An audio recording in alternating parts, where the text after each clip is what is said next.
So good morning, everyone, and I'd like to begin my talk this morning with just making a few general comments about Buddhism.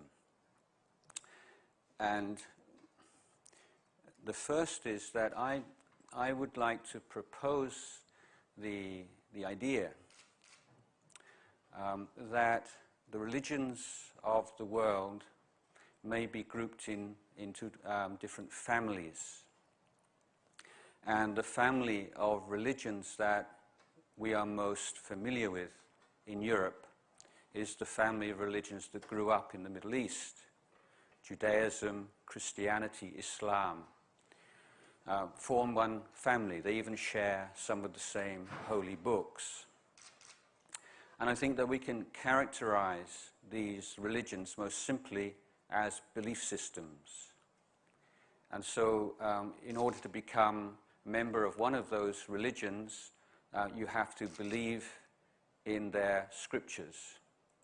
And we've been very familiar with this idea of religion as a belief system. Joining a religion means adopting a set of beliefs. And the major challenge to us is how to create and maintain the right relationship between ourselves and the holy as it is represented in the books, as it is explained to us. We have teachings that tell us what is right and wrong, and there is a reward and punishment system that if you act correctly, then you'll be rewarded. If you act incorrectly, you'll be punished, something like this. But essentially, belief systems. Now, through assuming that all religions are belief systems, there has been a great deal of confusion with regard to Buddhism.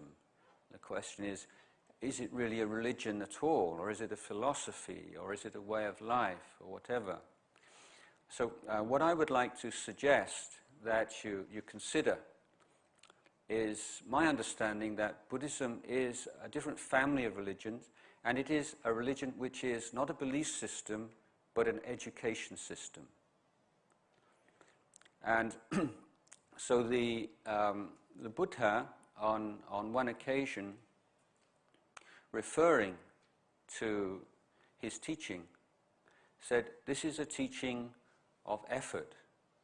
This is a teaching of conduct." Now, what he means by that is that the criteria of your life as a Buddhist, whether you are living the Buddhist life, is not measured in terms of your beliefs. It's measured in terms of your actions of body, speech, and mind. So it's very much based on this life, how you're living this life. Now, today is the most important day in the whole Buddhist calendar. It's the full moon of May, and we call it the Visakha moon. And it is the day in which we commemorate the birth, the enlightenment, and the passing away or death of the Buddha. Now, some people may say, is that really likely that he was born and got enlightened and died on the same day? Well, it doesn't really matter whether you believe it or not. It's not essential to being a Buddhist. There are many of the stories about the Buddha's lifetime that many Buddhists find hard to believe. And that's all right. It's not compulsory that you believe the details of the Buddha's biography, because this is not a historical religion, and not a religion that stands or falls on whether or not such and such a thing happened in the Buddha's lifetime. But there is one event which is central in Buddhist tradition, and that is the enlightenment of the Buddha. And so although Buddhism is not a belief system, there is a role for belief. certain things we take on as beliefs, rather in the way that a scientist would take on a hypothesis. Based on the evidence at hand, you create a hypothesis. What do you do with the hypothesis? Well, you have to believe in its credibility enough to be willing to commit resources and time and effort to test it out. So we have belief in certain teachings of the Buddha, but they have to be tested out. A Buddhist believes that there is such a thing as an enlightenment, and that the Buddha realized it 2,500 and more years ago under the Bodhi tree in Northeast India. Now, it's made very clear in the Theravada school of Buddhism, it insists on the fact that the Buddha was a human being. He was a very special human being, certainly, but he was a human being. He lived for 80 years, became old, and died, just as an ordinary human being would. So the belief on the day that the Buddha became enlightened, we take it to be the day that the Buddha proved the capacity for human enlightenment. So believing that the Buddha there is such a thing as enlightenment, the Buddha realized it, is a belief in the human capacity for enlightenment. And the next step from that is that one believes, as a Buddhist, in the human, in our own capacity for enlightenment. This is the only, really, the principal article of faith in Buddhism, believing in your own capacity for enlightenment. So, if we believe that, then, of course, if we're sincere in that belief, it can't just end at, I believe that I'm capable, I have the capacity for enlightenment. Just as you might have a hypothesis that this medicine can save untold human lives, the next step is to put it to the test. Now, most simply put, the path to enlightenment is one of the abandonment of all that is unwholesome or negative, the development of all that is positive and wholesome, and the purification of the human mind. So as a Buddhist, one says, this is one's responsibility as a Buddhist. Is it really true that a human being can free oneself, can abandon all that is negative and painful in the human mind, in our own mind? Is it possible to create, to sustain, to bring to maturity all that is beautiful and noble? Is it possible to completely purify the mind? So the Buddha wants us to question, particularly wants us to question our own life, how we're living our life. And the Buddha, as we know, taught the Four Noble Truths. This is probably the most concise exposition of his teachings, and the one which is shared by all the different schools of Buddhism. And that is the teaching of dukkha, the cause of dukkha, the end of dukkha, and the path to dukkha. Now, what does this word dukkha mean? Unfortunately, we don't have a word in English which really corresponds to the word dukkha. It's a very profound concept. So, usually translated as suffering. So you say Buddhism says that life is suffering. Well, that's very misleading. What the Buddha said is life is dukkha.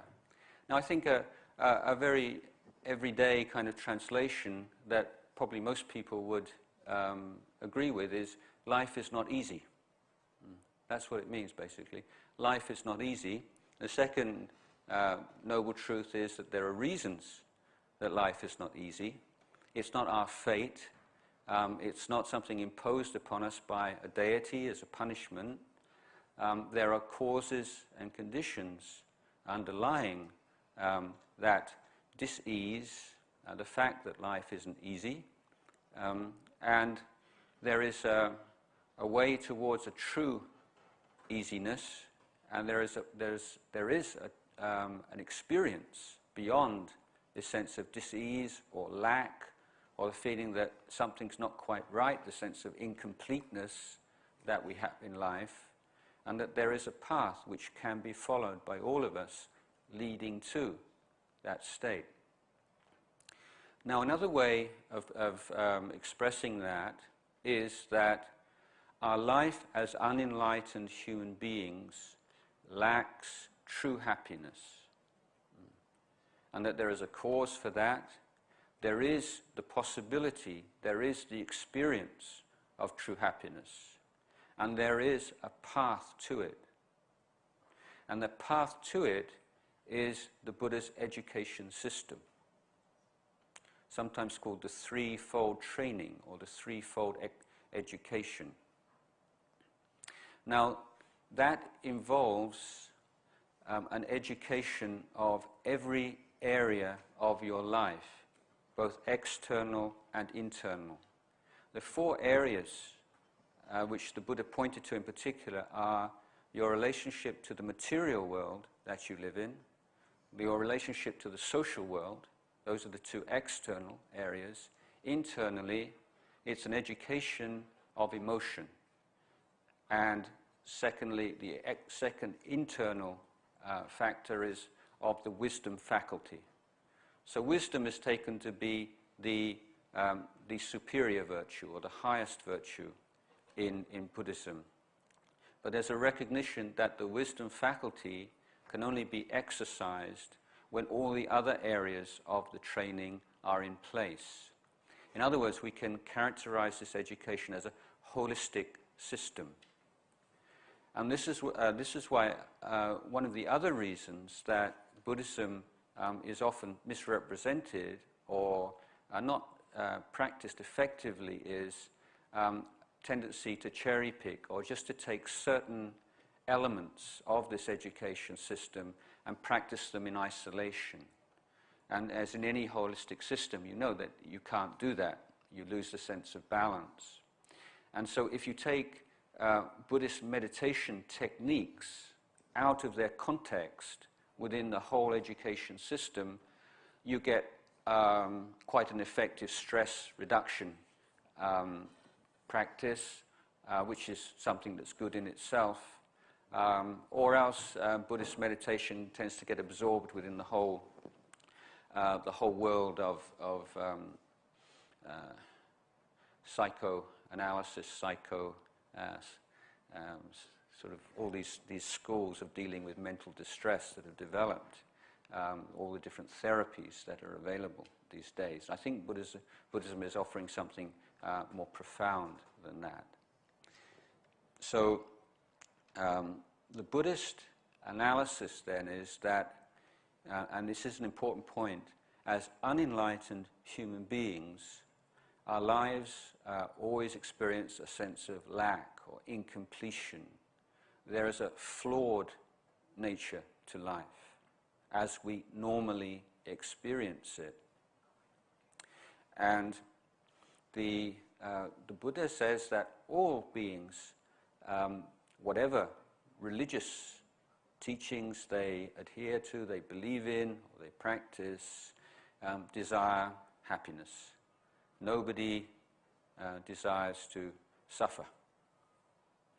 So if I was to say to you, I'm just going to sort of zap you with psychic energy and give you a little bit of happiness, just a little bit, would you be interested? I think most people would. Even a little bit, everybody would say, yes, I would like a little bit. And if I say I want to give you a little bit of suffering, not very much, just a little bit, I don't think anybody would really want even a little bit of suffering. So what is absolutely amazing is that the central preoccupation of us as human beings, irrespective of religious, political views and beliefs, is that despite the fact that we all want to be happy and nobody wants to suffer, we have no systematic education as to determine what exactly is happiness, what exactly is suffering. How do we protect ourselves from suffering that arises? How do we deal with it once it's arisen? How do we, what's the correct way, the most intelligent way to search for happiness? How do we care for the happiness that arises and to bring it to fruition? It's stunning that in the vast edifice of education systems throughout the world, that this is not, one of the main things that you learn. And the meditation techniques, based upon, initially on developing the ability to sustain attention on an object, are seen to be very extremely difficult, intimidating, and so on, when in fact, I would suggest this should be the actual elementary mental hygiene. The fact that we can't keep our minds on an object for more than a few seconds at a time,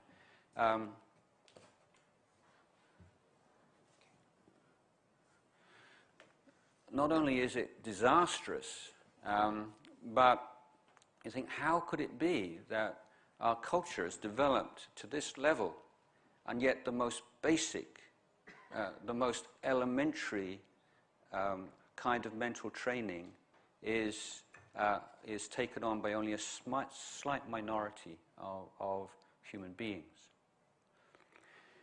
So Buddhism is not a religion that seeks to convert other people, because it's not a belief system. It doesn't believe that you're only saved if you believe what I believe.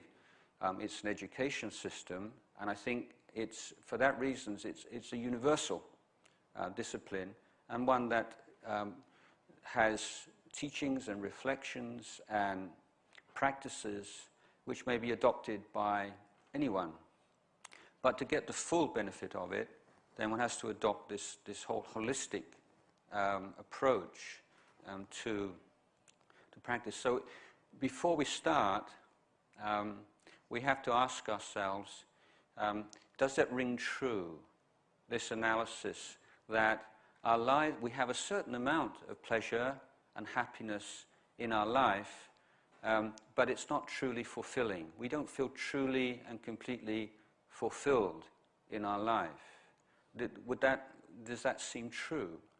It certainly seemed true to me when I first came across Buddha's teachings. So the next question is, does it have to be this way? Is there anything you can do about it? And the Buddha says, yes, there is. So we're willing to look into that and to give it a try. So on the particular subject of happiness, let's take the basic level of happiness that we're all familiar with, the pleasure that arises through seeing beautiful things and hearing pleasant sounds and music, smelling beautiful odors, tasting good food, sexual enjoyment, all these sensual pleasures. Now Buddhism is not a Puritan religion. It says, I enjoy it, therefore it's bad, or sort of thinking the pleasures of the flesh are Satan and terrible things, and so people become very conflicted, because if you're in a religious tradition that tells you all the things that you really enjoy are bad for you, but you can't stop enjoying them, you just feel guilty all the time, and this is the sense of guilt is a disease throughout the Western world particularly. So the Buddha is saying, as long as you think this particular experience is wonderful, and I've got to have this, and if I can't have this, I'll be miserable, then even if your religion or your philosophy or someone tells you that it's bad, you're never going to be free of that craving for that object. What the Buddha is saying is, stop, look again. Is that thing that you're giving so much importance to, that you're expecting so much from, is it really the source of the happiness that you're looking for. Now I think so there's an analysis of the sensual world, rather than taking up an attitude towards it. As a Buddhist, as a religious person, as a good person, you shouldn't this and you should that. We're trying to see that way of looking at things is not particularly useful or helpful. We're saying we need to examine what is it that we're really looking for from that happiness, from that experience. Does it really answer our true needs or not? To what extent does it? What are the pros and the cons? What are the advantages and disadvantages? Now there are a number of things we can notice with sensual pleasures. One is that if our experience of happiness is essentially tied to things outside of ourselves, it's always going to be a very unstable, unreliable, fragile kind of happiness that we experience in life, because it's based on things that we have little or no control of. And given the fact that everything in the world of experience is in a state of flux, then if our happiness is dependent on people being a particular way, situations being a particular way, having everything in just how we like them, then when the inevitable change takes place and we're separated from that particular state, that particular experience, that particular feeling, then we experience a state of grief and dissatisfaction, dis-ease. So if everything outside of ourselves is constantly changing at one rate or another, and if our experience, if all our hopes for happiness in life are based upon a particular fixed state or experience or a particular way, then we're going to find a lot of frustration. Now, when we seek for sensual pleasures, something happens in our mind and we need to observe that. For instance, if we're all seeking for the same pleasant experience, our relationship to people around us will change. Sense of friendship and harmony will be reduced. We start looking on other people as competitors for what we want. If people already have something that we want, we don't have, then we can become very jealous. If we want something very much and we can't get it honestly, then we may well be tempted to find a shortcut and become dishonest.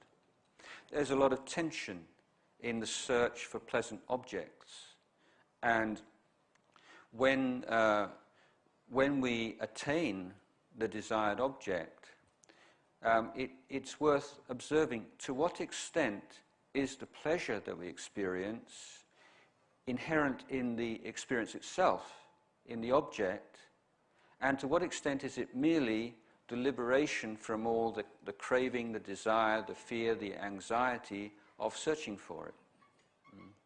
How long can you sustain the same level of pleasure with a particular experience? Your body, this doesn't allow you to be stimulated for such a long time. You get tired, you get hungry, you need to change your posture, whatever. The body has certain limits which prevents you being able to sustain the intensity of pleasure. Now, when you, after a while, you begin to notice, for instance, the law of diminishing returns. A certain level of stimulation, which formerly gave a great deal of pleasure, over a course of time, doesn't produce the same pleasure. You're becoming used to it. So you have to increase the stimulation. And so you have to increase more and more stimulation to get just the same return. Then inevitably you have to be separated from that thing that you like and love, that person that you like or you love. This is the way things are. This isn't Buddhist philosophy, this is an observation about the way things are. You know, there's something, as Buddhists we're taught to remember every day. One day or other, you're going to be separated from everything and everyone that you love. Most bluntly, you'll either die before they do or they die before you do. One or the other, you don't know. It's the most simple, basic facts of life which we need to bring into our minds more and more and more. Because although we know these things, we know them in a very kind of vague, superficial way, but we're not bringing them in so they actually affect how we live our lives in the world. So this is the kind of analysis that we apply to our experience in the world. Why is it we just feel basically it's never quite enough? Yeah, it was wonderful, great, but yeah, if it was just a little bit more, or just a little bit more than that, or it was great, but it wasn't quite so great as that one or this one. And that constant grasping and that sense, that awareness that with the mind in its normal state, there's no sense of enough. This is the crucial question in our history as a species right now, isn't it? With global warming and everything, how much is enough? You know, as long as we think we have to keep growing and expanding and so on, how much of the resources of the world, how much is enough? How much comfort do we need?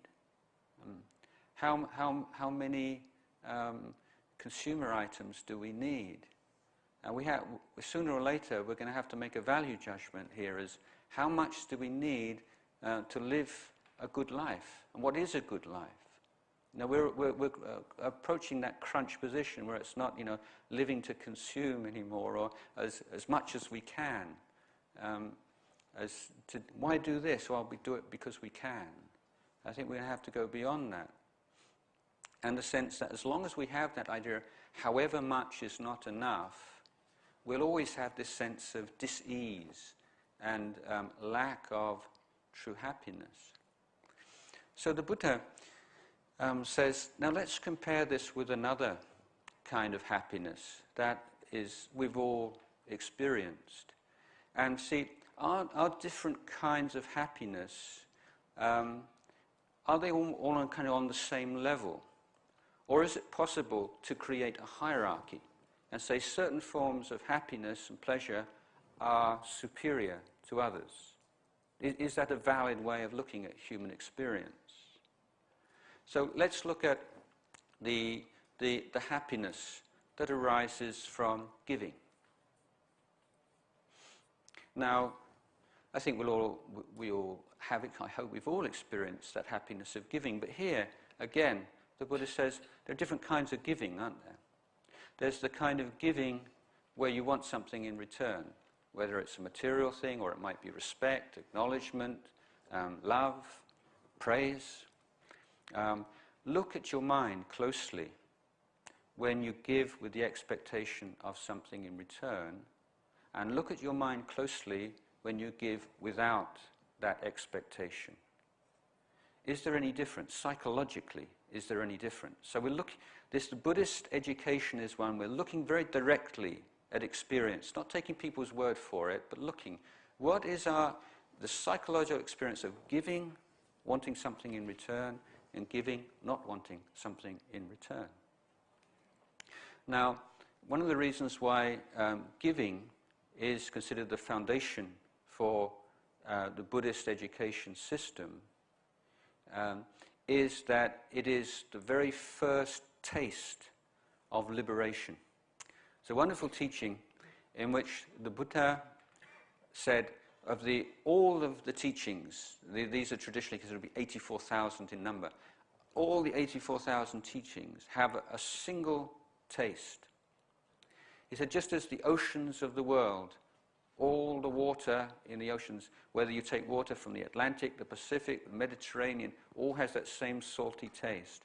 So every single teaching of the Buddha has a single taste of liberation. So in giving, we see that liberation first starting to appear, that sense of freedom, inner freedom. It's inner freedom from attachment to physical and material wealth.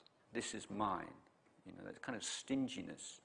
And as we progress on this path, on this education, we're seeing more and more we're having to be brave enough and courageous enough to let go of our attachment to things that we hold very dear.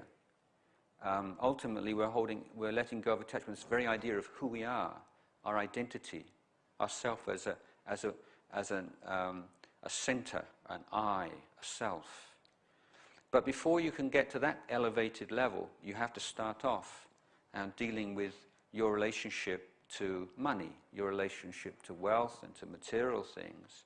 And a very practical way to start doing that is by sharing with others. If you're sharing with others, expectation of something in reward, it's still a trade. You're not having that general sense of letting go and the liberation that comes from it and the joy that comes from it. Now, giving is such a beautiful, beautiful thing.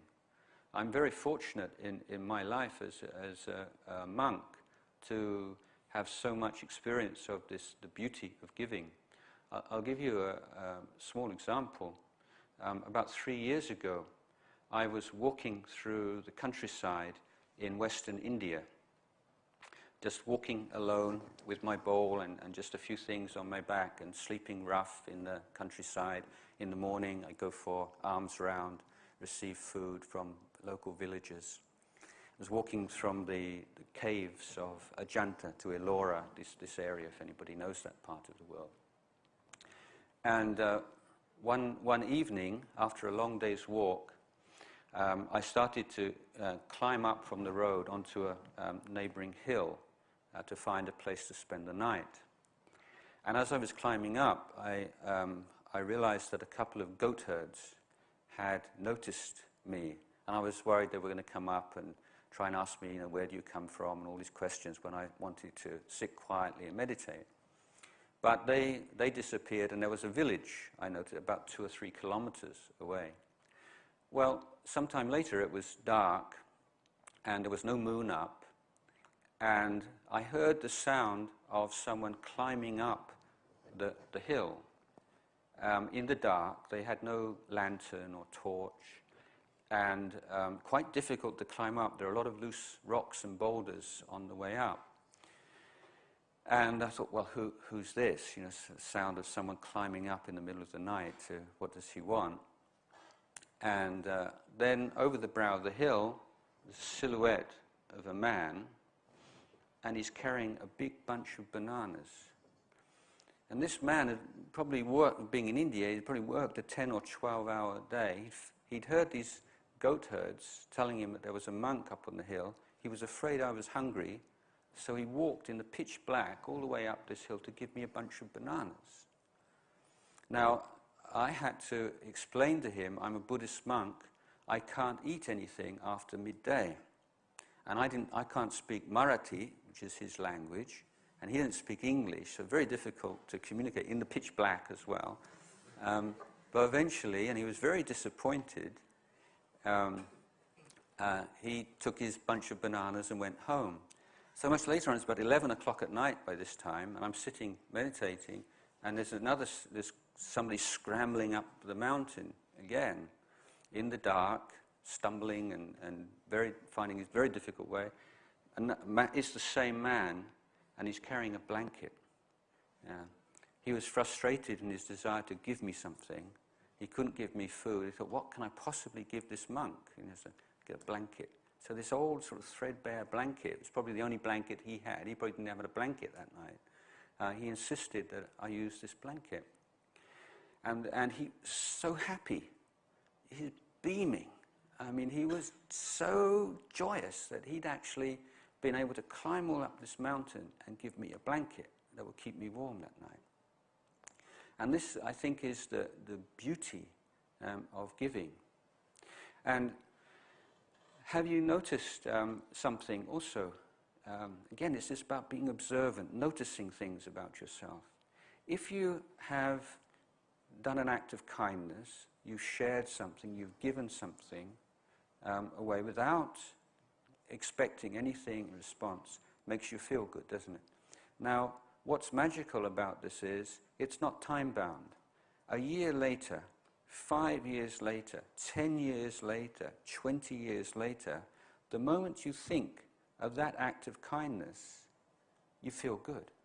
You just feel uplifted. You feel happy. And this is why giving, generosity, is called in the Buddhist texts a noble treasure of the mind, because it's always there. You can always draw upon it at any time. Just the memory of your generosity and kindness makes you happy. So I teach people, number of people at the last stage of their life, just before their death.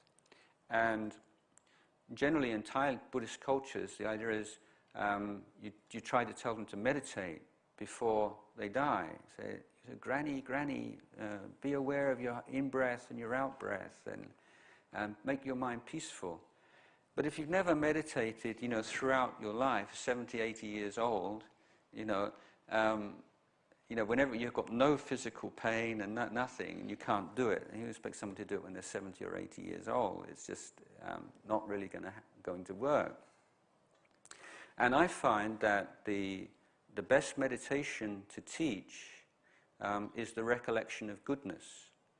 So there are many different ways of dealing with the mind. And one way of bringing the mind to calm and peace and sense of happiness and joy is recollection of one's own goodness and kindness in the past.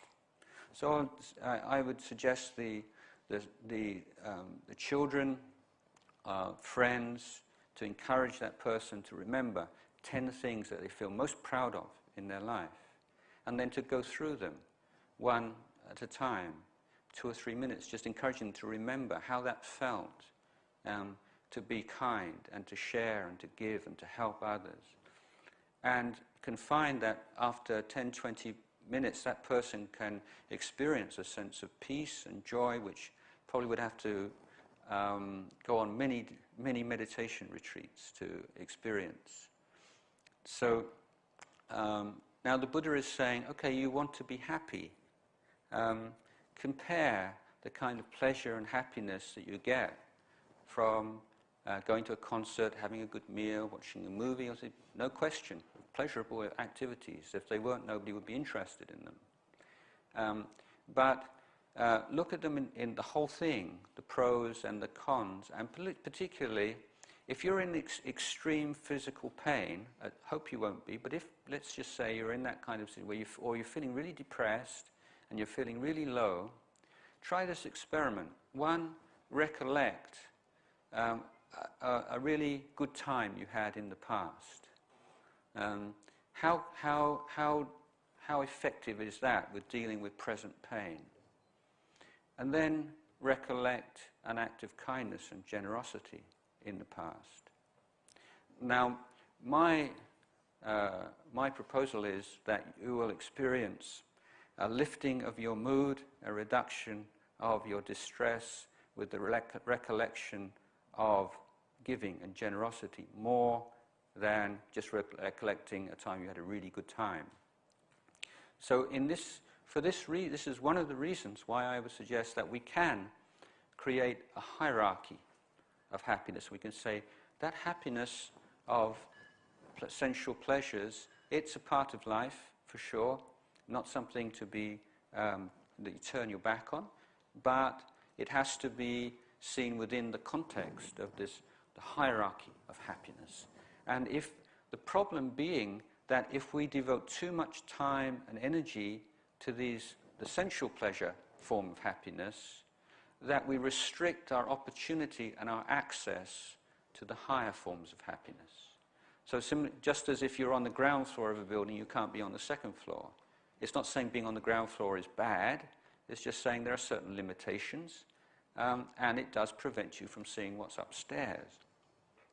And so the Buddhism is saying, yeah, sensual pleasures are fine, but because when your mind is very passionate and caught up with the sensual realm, there are all kinds of temptations to act in ways which cause pain and suffering for others,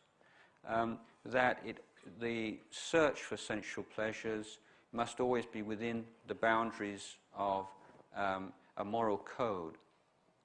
Now, I'd like to just speak a little bit about morality because, again, this is an interesting difference between an education system, religion, and a belief system, religion. There are no commandments in Buddhism. There's no reward and punishment. The most essential feature of Buddhist morality is that it has to be taken on voluntarily. If one's acting in a moral way because one's afraid of humiliation or criticism or being arrested, then, although conventionally speaking, one will be leading a moral life, in the Buddhist sense, in the Buddhist educational sense, one is not yet a moral being. Because the essence of it is that you recognize the wisdom and the intelligence of certain boundaries for your conduct. And you are able to govern your behavior and your speech within those boundaries. It's through that kind of morality that you experience this education and you experience another kind of happiness.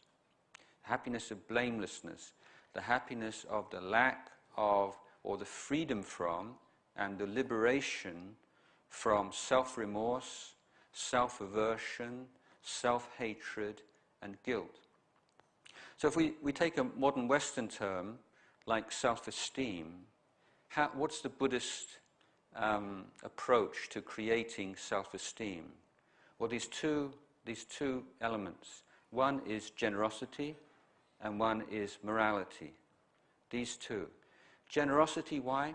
Because when you give, you're making a positive impact on other people, on the recipient of your gift. You're proving that your life has some meaning, that your life has a positive effect on others. That's a wonderful, wonderful feeling. And with morality, you are giving a gift also. You're giving a gift of harmlessness to others. Now, when I spoke just a moment ago about voluntarily taking on precepts or particular boundaries for your conduct, the thinking behind it is this. Let's all just imagine an ideal world, an ideal family, an ideal community, an ideal society. What are the kind of principles which would have to be upheld to maintain the kind of society we'd like to be? What would it be like? I would think we would all agree, wouldn't we, that we'd feel a sense of security. We feel safe. We feel a sense of belonging. And most importantly, perhaps, we feel a sense of trust. Now, again, we're looking at the nature of the human being here to determine if that's the case, how can we train ourselves? How can we educate ourselves? What faculty of the human being do we need to make use of as a tool to lead us towards the kinds of family, the kind of community, the kind of society that we want to live in? The Buddha points to this very simple ability to refrain. Now, all of us have, every now and again, inappropriate desires, instincts. And we're all of us familiar with a sense of saying, no, I won't do that. No, I won't say that. Why not? Don't you want? Yes, I want to, but why not? Well, it wouldn't be right. It would be hurtful. It would make that person very unhappy. So I won't do it, even though I want to do it. This is absolutely normal in our life, for all of us, isn't it? But it's a proof that, unlike animals, we're not merely the prisoners of our instincts. We all have instincts, nothing to feel bad about, but we also have this special, unique ability to stand back from our instincts and to say no. And that's the ability to say no is a creative ability. There's a wonderful quote from Chekhov, and he wrote a letter to someone, and he said, I'm sorry that this letter is so long. I didn't have enough time to write a shorter one. So in art and in creative activities of every kind, we recognize that as important as what you put in is what you leave out. And leaving out stuff is often maybe more decisive. It's what you edit out. Or in Chinese painting, it's huge spaces. It's the huge spaces that make the small, intricate parts of the painting most so powerful. So in our life, what you don't do is often as important as what you do, what you do say. So we take upon ourselves certain precepts, and these precepts we can call pegs for mindfulness.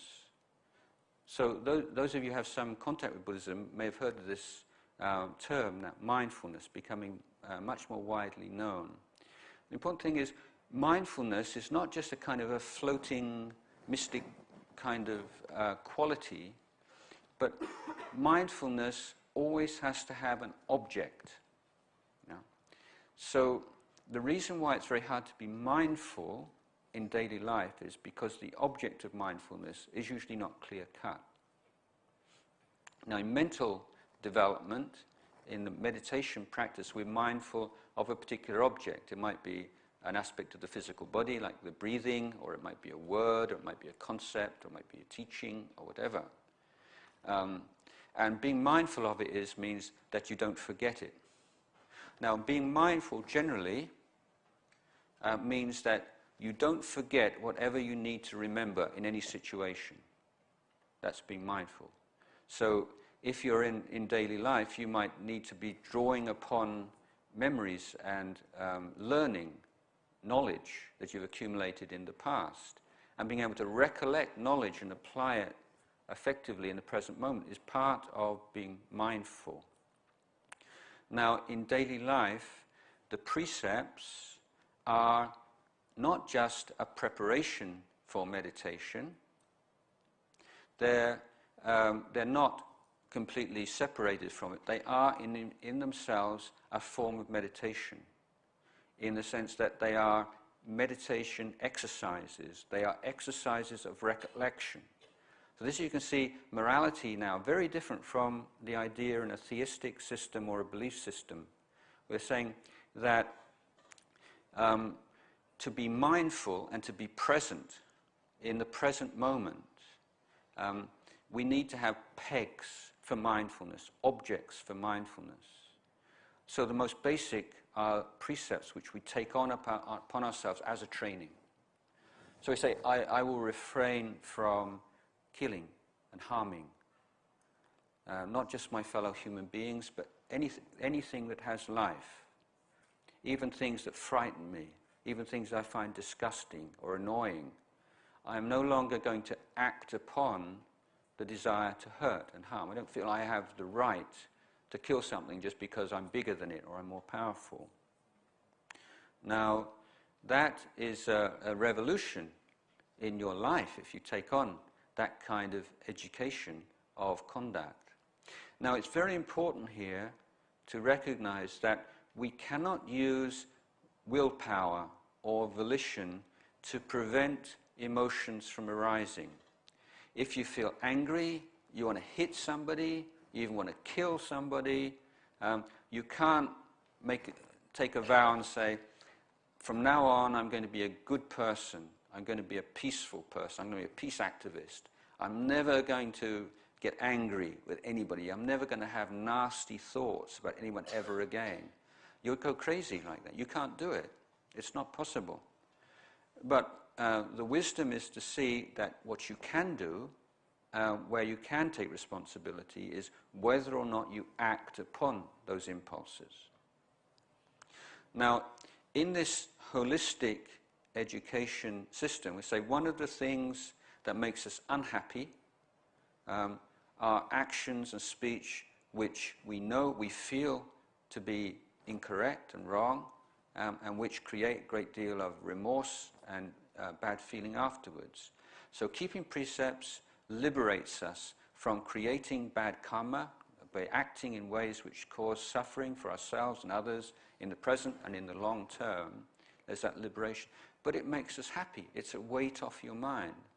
And you're helping to contribute towards a society in which you'd like to live. So keeping precepts is not the whole training, it's part of the training.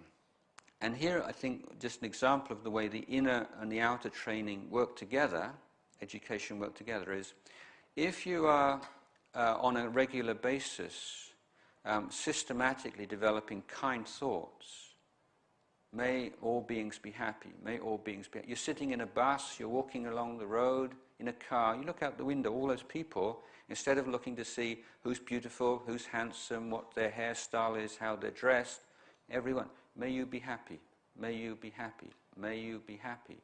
By the time you get to school, by the time you get to college, you just feel great. So this is a very accessible, easy way of experiencing happiness from the mental training. But notice that the more time and effort you give to educating your mind and your habitual way of thinking and relating to others, that will impact on the way you behave and your ability to keep this precept or to be mindful of it and to refrain from harmful actions. There is an outward towards the inward process also. It's a two-way thing. So every time you have a volition to harm or to speak harshly or hurtfully, be sarcastic, be nasty, every time you realize that, you stop. This is not repression. There's a middle way between repression and expression. It's just to stop. Is this really what I want to do? Is this way of acting and way of speaking something that I want to cultivate in my life or not? Yeah. So being mindful of a precept allows you to awaken, just for a moment. Awaken to the sense of right and wrong, good and bad, appropriate, inappropriate. These kind of questions become possible when you can stop. And you stop and you wake up, just for a moment, to the consequences, to the context, to the meaning of what you're doing. So you're a small liberation from reactivity, just acting the way you've always acted, just like a puppet. And you're finding an inner freedom now. You stop, and you're, yes, should I do this or not? Why? What will happen afterwards? Now, if you refrain from harming and hurting and being aggressive, then over time, that volition starts to atrophy. It's like a muscle. If you have a muscle and you're ill and you just don't use that muscle, it shrinks. So the volition to harm and to hurt shrinks because whenever it arises, you never act upon it.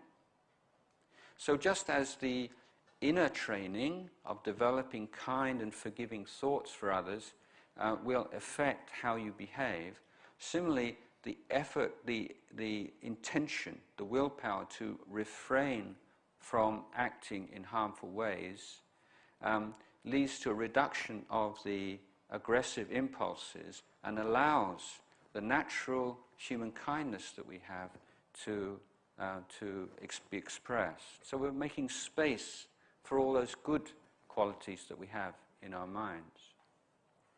So keeping precepts has to be voluntary, and if it's practiced correctly, it should lead to a reduction of sense of low self-esteem, self-aversion, self-hatred, guilt, and a growing peace of mind. Now, briefly about meditation. Again, it's an unfortunate translation of the Pali word, which means, more accurately, cultivation.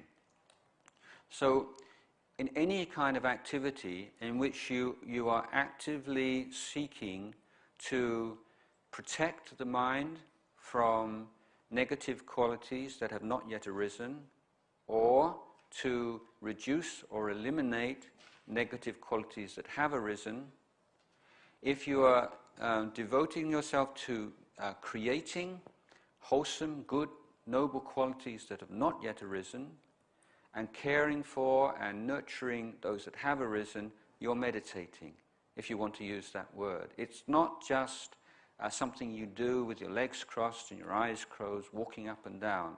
That is the most kind of intense, what we say, formal version of it.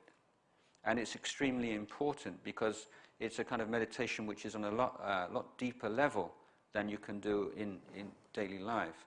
But it's within this overall effort to develop and abandon wholesome and unwholesome qualities. So if you're in some kind of a situation with somebody that you find really unpleasant, but you don't have any choice, you can't just sort of close your eyes and meditate on your breath. Does that mean you can't practice? Well, yes, you can. The challenge is, what is the spiritual practice available to me right now?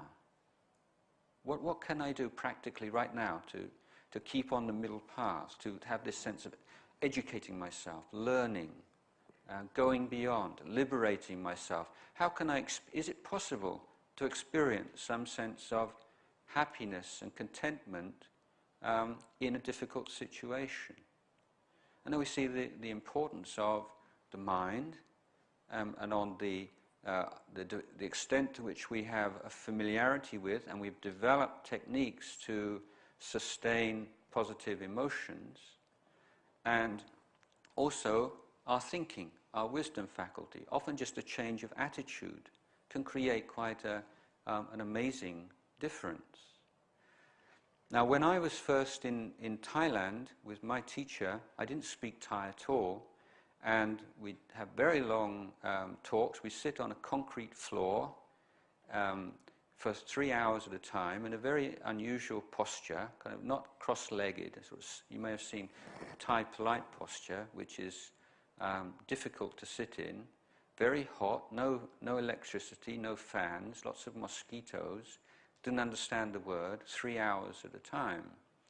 And Ajahn Cha, my teacher's discourses, I quite actually could enjoy it to a certain extent because I just like to see him talking and expressing himself. But I'd hear this word, I think this is just about my first word, substantive word in Thai. I just hear this word, ot ton, ot ton, ot ton all the time. So I asked this Western monk, he says, what does ot ton mean? And he said, patient endurance.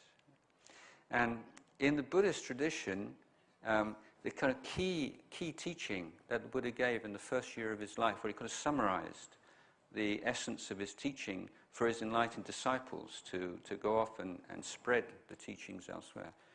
He said, patient endurance is the supreme incinerator of defilements or negative qualities.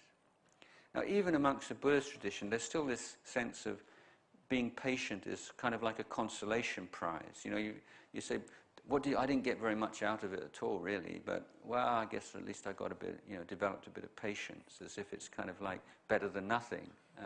But in fact, the Buddha is saying this is the supreme transformative quality in spiritual life. Now, patient endurance, it's more like enduring patience, and it doesn't mean like just gritting your teeth and putting up with it, how much longer. That's not what it is. But there's a beautiful translation of this phrase by one of my other teachers, Ajahn Sumedho. It says it's peaceful coexistence with the unpleasant. Being able to be at peace with what you don't like, with situations, or with pain, physical pain. So not just, I just don't want to have to put up with this, I want to get away with this. Why? Those are all the things that undermine patience. In certain circumstances, it's appropriate to take measures to change a situation. But in certain circumstances, you can't do that. It's not appropriate. Be patient. And to see that actually is, you're practicing, you're developing inner resources, inner skills. Now, if you're not patient, you'll always be in this situation of you'll find happiness with difficulty, and you'll find pain and discomfort and disease easily.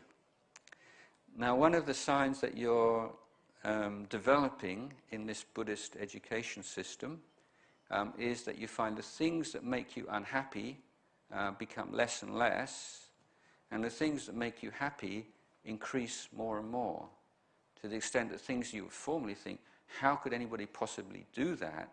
You know, and then suddenly, wow, I really enjoy that. I was just speaking with friends at the front, our professors who visited my monastery in Northeast Thailand, and they slept on the floor in a very kind of primitive. They said they had a wonderful time. You see, you know, like the idea of sleeping on a hard floor in a hall in a forest is maybe doesn't immediately appealing, but there's situations that if you are fully accepting of them, the physical discomfort becomes only a minor distraction. There's so much of our pain in life is what we add on to situations, either through habits or through wrong thinking. And so here we do see a great opportunity for ourselves. There's certain situations we can't change, but we don't have to suffer about them.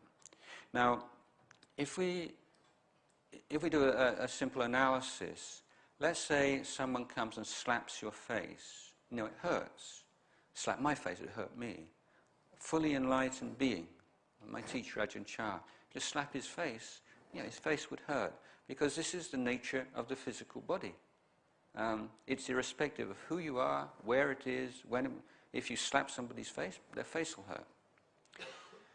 But now, in the case that, say, somebody says something nasty to you, hurtful, humiliating, it's not the same, is it? There's not the same kind of phenomena, because one person might receive insulting words and be very angry.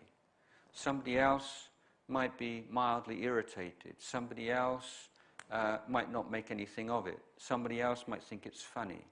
Somebody else might be completely equanimous and saintly. So that indicates, doesn't it, that it's not just a natural, inevitable result of hearing hurtful words, in the same that we have the same result, whoever, wherever, whenever, of having a physical attack. So the question is, why the difference? Even in our own life, you can see maybe something happens, one day you're in a really good mood, and you don't make anything of it, hardly think about it. Another day, and carried around all day, and it really makes you suffer. So what's the difference there? So all these things point to the fact that we often use language unwisely and create pain and suffering for ourselves unnecessarily, particularly when we say, that person made me so angry. That person made me feel so sad. That person destroyed my life. That person broke my heart. You're speaking in a way that doesn't actually relate to the way things are. You're being misled by language. Nobody can inflict anything on your heart unless there is some part of you consents to that, or participates in it, or cooperates with it. Now here, this we'll begin to see where a true kind of mature happiness can arise, when in the hierarchy of happiness, the principle is that the more conditioned the happiness is, the less secure, the more inferior. The less conditioned the happiness is, the more independent of conditions it is, then the higher it is, the more desirable. So if we are able to recognize and to develop the inner resources, not to add on to things that happen, and let them just be what they are, we can find even in the most difficult circumstances, even when people are treating you badly and things are not going well, you realize there's no law of nature that you have to suffer because of this. You can be made uncomfortable physically, but if you're suffering, it's always because ultimately there is an inner cause, what we call samudaya. The cause of suffering is the desire that arises from ignorance. Now, a brief point here, another way that Buddhism has been seriously misrepresented is that in Western languages we rather lack sophistication in speaking about the mind. And in Buddhism we have two words for desire. One kind of desire is the desire that arises from ignorance, a lack of knowledge, a lack of understanding, or wrong understanding. Any desire that arises from ignorance, wrong understanding, is called craving or tanha. And that's the word that we find in the Four Noble Truths, which is the most well-known presentation of the Buddha's teaching. So the Buddha is saying, it's not saying suffering arises from desire, you shouldn't have any desires. He's saying suffering, or the lack of true happiness in life, lack of true ease, the sense of lacking completeness, arises through the kinds of cravings that arise from ignorance, the tanha kind of desire. At the same time, there is another kind of desire which arises from knowledge, understanding, clear recognition of the way things are. Desires that arise from that are not called tanha, they're called chanda. It's a different word, it's a whole different thing. So you have a useful, beneficial, important, actual invaluable kind of motivation. This right desire, which is called chanda, as against the desire which arises from ignorance. So the movement from ignorance to understanding is the one that affects motivation and desire. So to say that Buddhism says you shouldn't desire anything, that's wrong. If you see someone suffering and you have ability to help them, the desire to help them is chanda, it's not tanha. If you see injustice and unkindness and you have some way of doing something about it, that wish to help, to reduce the amount of suffering in the world, to create benefit and happiness for sentient beings, this kind of desire is praised by the Buddha and not in any way denigrated. So unfortunately in English we just have this one word, desire. And so we have a whole economic system based on the stimulation of tanha, you see, and one in which the idea is basically that the pros outweigh the cons, the advantages outweigh the disadvantages. Whereas a more nuanced approach, which I could say perhaps a more Buddhist approach, is to say, how can we draw upon this chanda form of desire as a motivating force in the development of our societies and economies, and reduce as much as we can the tanha kind of desire. Because if you have that tanha kind of desire, there's never enough, you're always distracted and you're always agitated, and there's no ability to be happy. So when we talk about being happy and experiencing happiness, the emphasis always tends to be on the objects, the things that will make you happy, rather than on the capacity to be happy.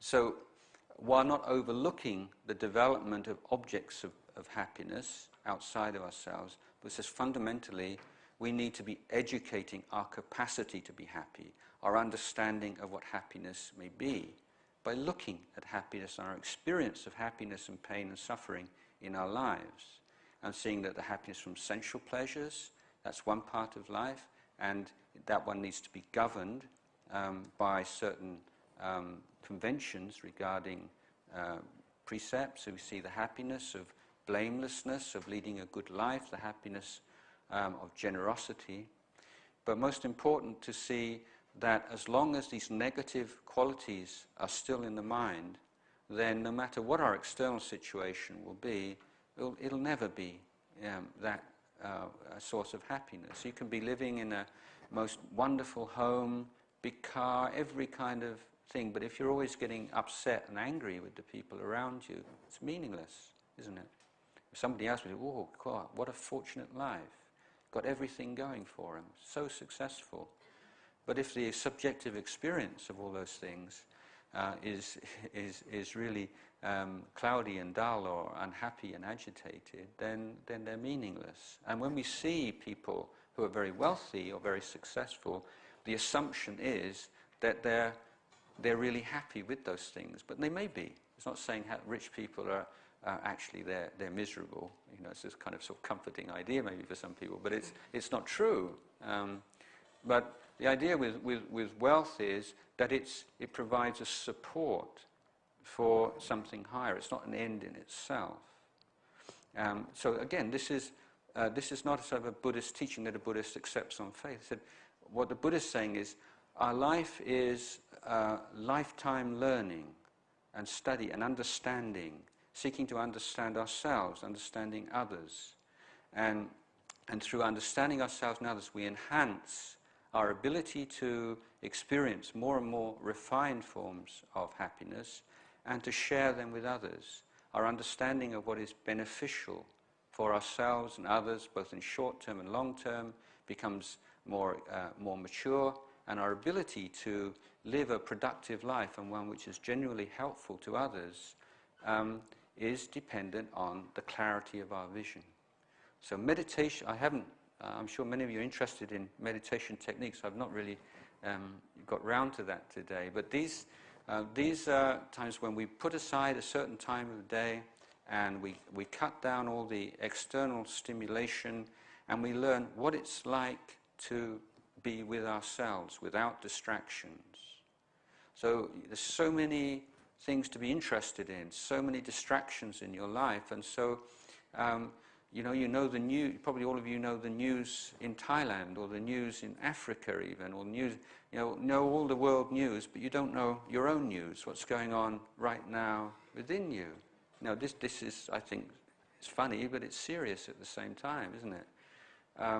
So we need to get more in touch with ourselves. So you have to give yourself time every day just to put down, just for a moment, the conventional identities, whether it's of being a son or a daughter, a brother, a sister, a mother, a father, a professor, a student.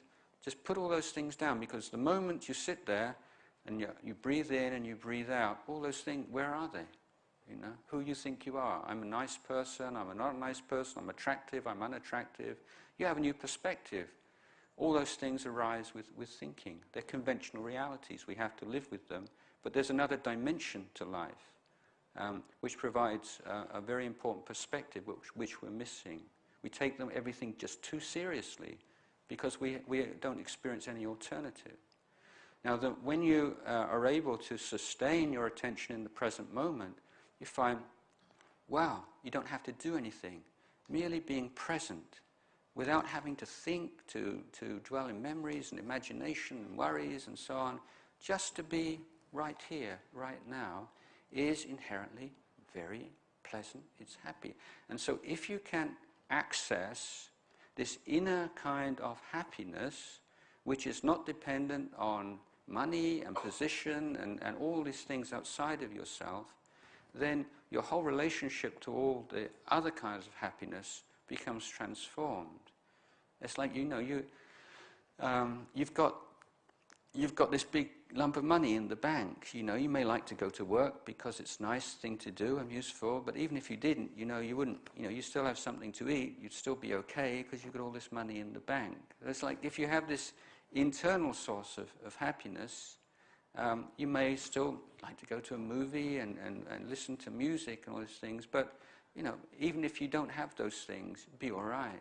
They're not the real essential source of your well-being in life. So happiness here, I think we can, probably a better definition would be a sense of well-being. The Buddha said that the the happiness of internal peace, the ability to let go of negative emotions and to develop awake and present in the present moment, is a supreme kind of happiness. And ultimately, the happiness of the graduate, what we call the Aseka Buddhala.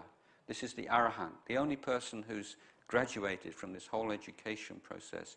He is someone who is never without that sense of well-being, because all the causes and conditions for that lack of well-being are no longer present. So it's a causal process, and one which takes some time and effort, but which is practical. But don't be impatient, and it takes time, and just very, very humbly. So I'd like to end just with a little story from Northeast Thailand, where I've spent most of my adult life. A story about rainy season in Northeast Thailand, when all the mushrooms come out. And early in the morning, everyone goes off to gather mushrooms. The ladies go off to gather mushrooms for the evening meal. And one day, elderly lady, and her daughter-in-law going off looking for mushrooms. And the daughter-in-law knew about a little grove in the forest where there were a lot of mushrooms. And her plan was, what you have to do is just go as fast as you can and get to that grove, get all the mushrooms into your bag, and then get back home again. And so you've got to get there and get these mushrooms. So she's walking on, get very frustrated with her mother-in-law, because her mother, sees a mushroom. She picks the mushroom. And her daughter-in-law says, Mom, look, there's a whole load of mushrooms up ahead. Don't waste your time just taking a single mushroom. You know, we'll never get there. And of course, the way these relationships work in every part of the world, old lady didn't take any notice at all. And so she goes and she takes another single mushroom. And the young, come on. Eventually, she gets so frustrated, she says, okay, I'm going on ahead. See you back home. So she rushes off. And of course, because she's not the only person that knows about this grove, she gets there and they're all gone. So she ends up walking home in the evening, nothing in her bag. And she's just walking past her mother-in-law's house, and there's this incredible smell. She says, Mom, what's that smell? And her mum shouts out, single mushroom curry. So this is what we want in Buddhist studies, single mushroom curry, just a little bit at a time, and it's better than, going for some kind of flash of enlightenment or some special. It's not some special experience. It's the understanding of just normal experience, which is really what transforms our life and makes us happy. So I'd like to leave my talk at this point.